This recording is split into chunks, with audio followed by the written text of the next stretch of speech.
Hi.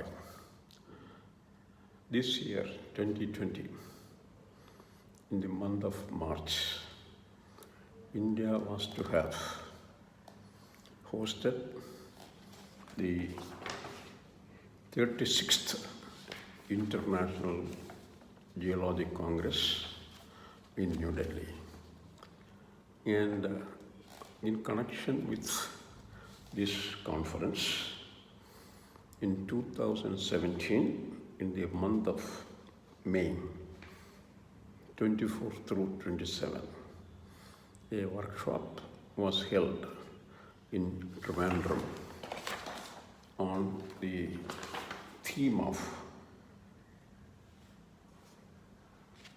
advancement in geosciences. The venue was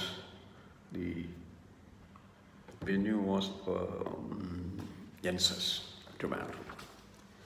And the convener, Dr. Nanda Kumar, wanted me to speak to the workshop during that session. And I'm going to read it out loud. Well, I captioned the presentation as redefining geoscience education, outreach, and profession, a 2035 vision.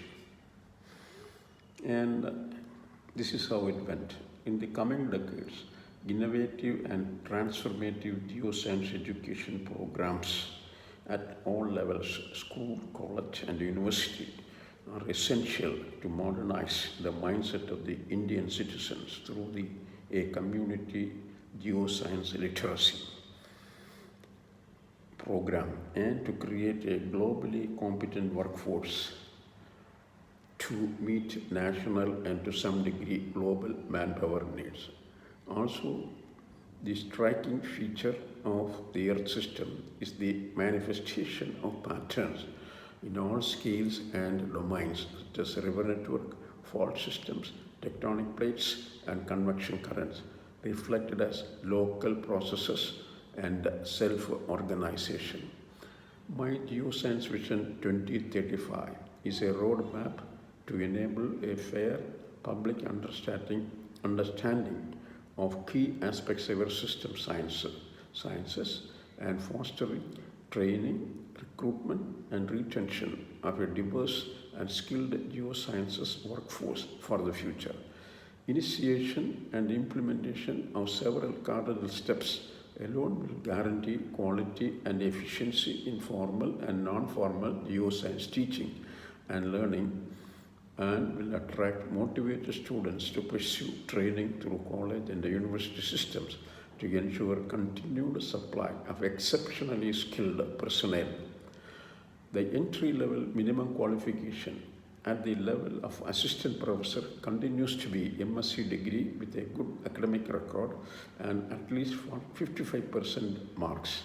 Again, manpower needs of the universities and colleges in the country are rather minuscule compared to the opportunities in areas of exploration. This contradiction must be scrutinized and eliminated in the immediate future.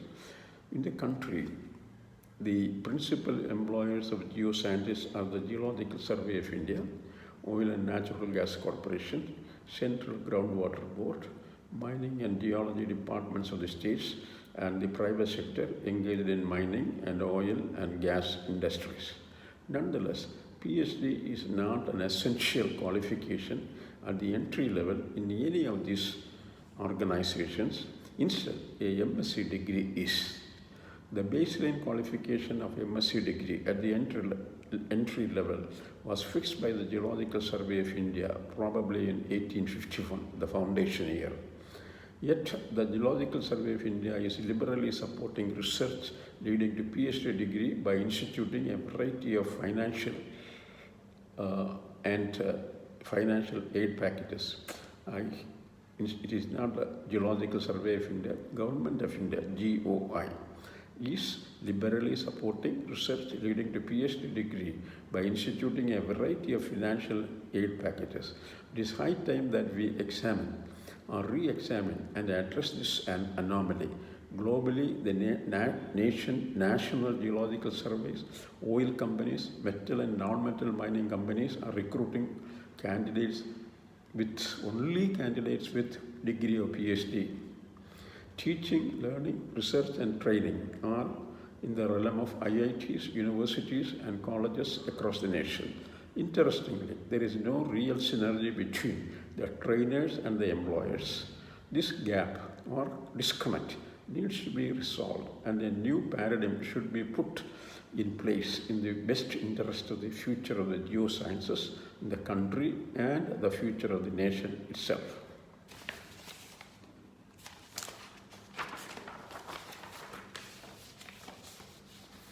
The Geological Survey of India,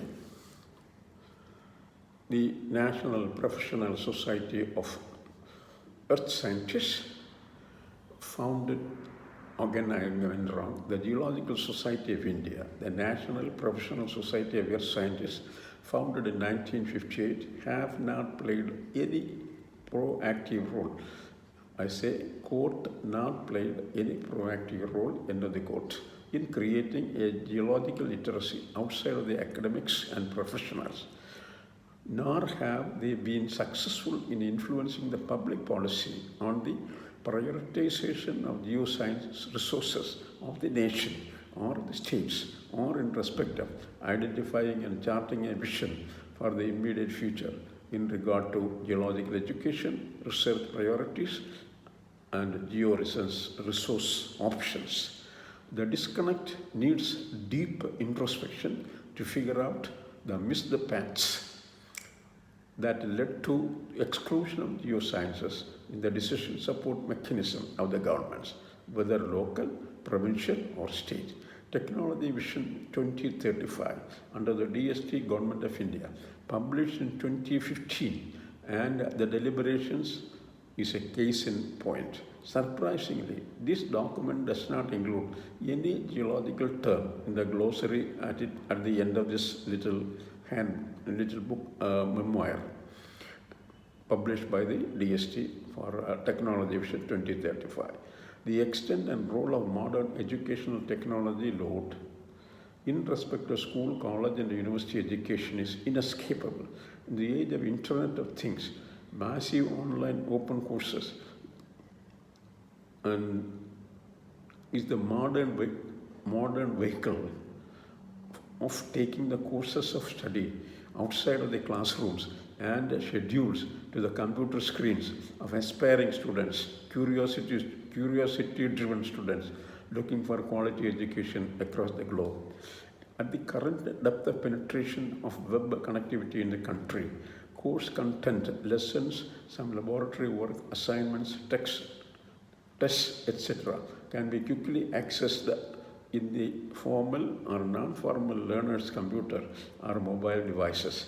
High school, college and university level courses are currently offered through the web services in USA, which can be availed of by students across the world for credit or audit. India's Technology Vision 2035 or TV 2535 as it is called, proposes a MOOC or more massive online open course format of education for school and college students. Geoscience cannot stay out of this new modern format of higher education.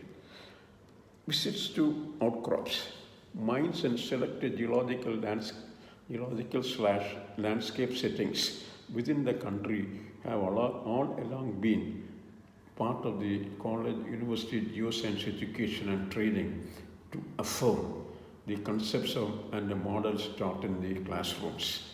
But it is really not possible for the students from one part of this vast country to go to study and visit and study all the geologically interesting spots at the other end of the country.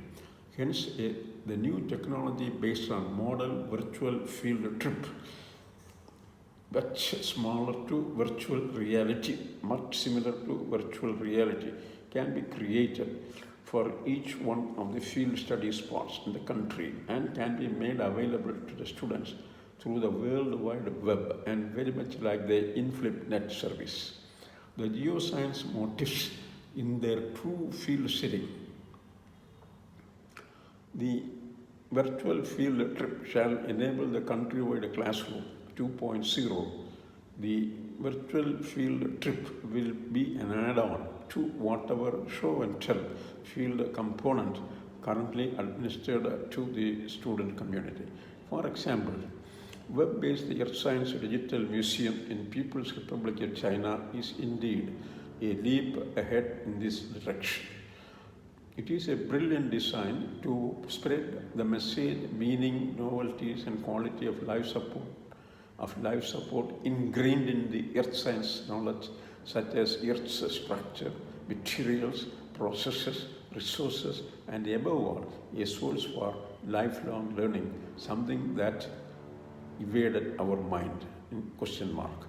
Unequivocally, there is a great need to ponder over the challenges the discipline of geoscience currently faces, such as growing resource depletion, energy sustainability, environmental degradation, human impact, and climate change.